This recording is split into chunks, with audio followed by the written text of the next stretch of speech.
Hey guys, it's Victoria and welcome back to FemmeHead. So today I wanted to talk about all the ways in which I prep for birth, and I feel like I've kind of harped a little bit on this topic, maybe talked about it too much, or maybe just in my mind I've been doing a lot of birth prep, so it seems to me that I've been talking about it more than I actually have because it's kind of all-consuming at this point in the pregnancy. I am 38 and a half weeks pregnant at this point when I'm filming this video, so yeah, any day now, and my brain's like baby brain.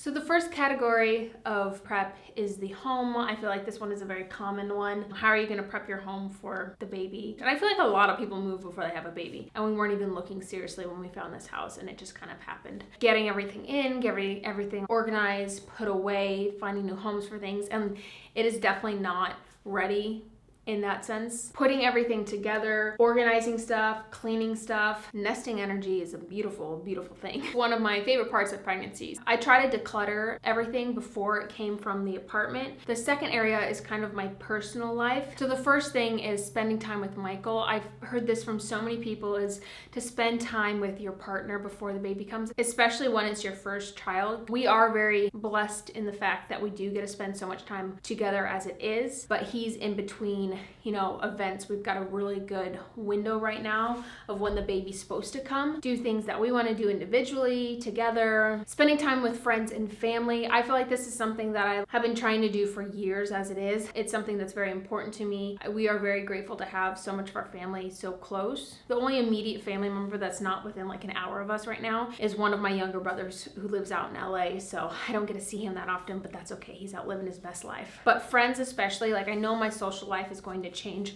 a lot when this baby comes, and I'm not going to be able to just drop plans on a whim and go hang out with people. Just trying to spend time with friends now is important. Things for me, like things like going to the movies, getting my nails done. Like I never get my nails done, but I went and got my nails done, my toenails done. I went and got a pedicure with a friend a couple weeks ago, and it was so nice. I'm gonna be getting my hair done tomorrow, so it'll be nice and fresh and dyed. I would like to get it trimmed once more as well before the baby comes. But vegging out and taking naps. I was really bad about this in my first trimester. Like I was really hard on myself. I wouldn't let myself slow down. I wouldn't let myself take naps. But I think it's a lot easier in your final trimester when you're very clearly physically pregnant to allow yourself to slow down. And I have been taking it super easy while trying to like pick away at different projects and like tasks that need to get done. The next area of life that I prepped for was work. Maternity leave is a weird thing here in the States. Some countries are great about it and some companies are great about it, but when you work for yourself, you kind of have to do everything yourself to then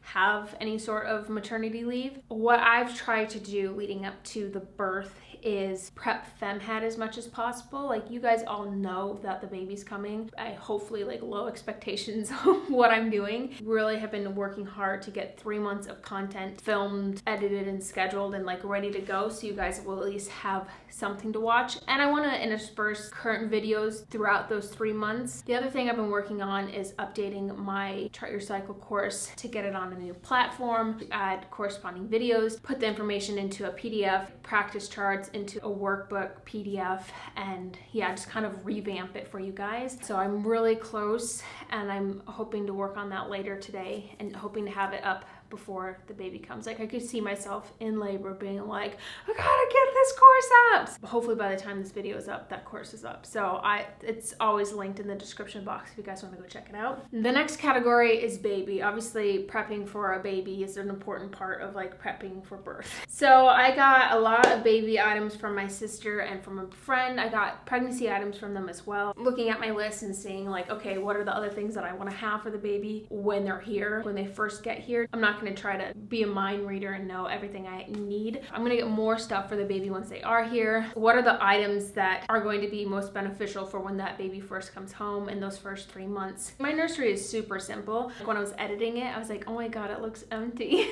Because it kind of is empty. Deciding on a bassinet for our room, changing what I wanted based on the new house and everything, reading books, watching videos, taking classes, educating myself about actually having a baby. What do I need to know? How do I need to do things? Like, how do I do this? How do I do that? It gets me excited about having having a kid, so there's that. I pre-registered for the hospital. I packed my hospital bag, which there's a video of that coming out at some point. I think it's next week that my hospital bag video is going to be going up, and I want to do a follow-up video of what I actually used from my hospital bag. And then I created a list of visitors to invite to the hospital. Kind of let, I think all of them know beforehand that they're going to be invited to the hospital, and then everyone else can just wait till I get home and like figure life out, and then they can come meet the baby. And the final category is prepping for postpartum. I think this is a very important one and often overlooked. I think a lot of women are good at prepping for postpartum care for their body, whether that be pad sickles, stocking up on like pads and sprays and nipple balms and that sort of stuff. For me, this has been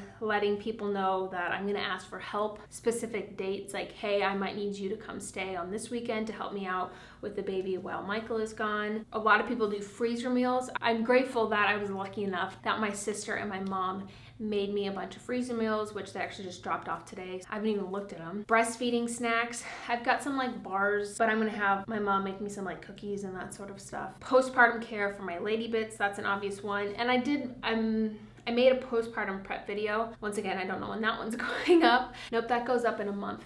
Sorry, that goes up on September 5th. And then finally knowing where to go for help, whether that's like breastfeeding, having a lactation consultant. I have a number for them in my phone already. Being aware of like baby blues and postpartum depression and that sort of stuff, knowing where to go for help for that. We have our pediatrician. Final thing that I want to find that I haven't gotten around to finding yet is a pelvic physical therapist. I don't know if that's like the correct term, but like a physical therapist that specializes in pelvic floor region, because I don't know how birth is going to go. I don't know what's going to happen down there. If I do need help postpartum with my pelvic floor, knowing where to go to get help so I can get that taken care of. Those are the ways that I can think of right now that I prep for birth and like having a baby. And obviously there's so much more. There's a lot of like emotional, mental things, wrapping your mind around like it's not just you and your partner anymore when it's your first child coming. Your social life is going to change, your work life is going to change. I think there's a lot of surprises to come. Things are going to catch me off guard, and just to allow myself to accept it all as it comes. Let me know down below one thing that surprised you about having a kid that you didn't expect, or about the postpartum period that you didn't expect. You guys always have such great advice, and I'm very grateful for it. So let me know down in the comments.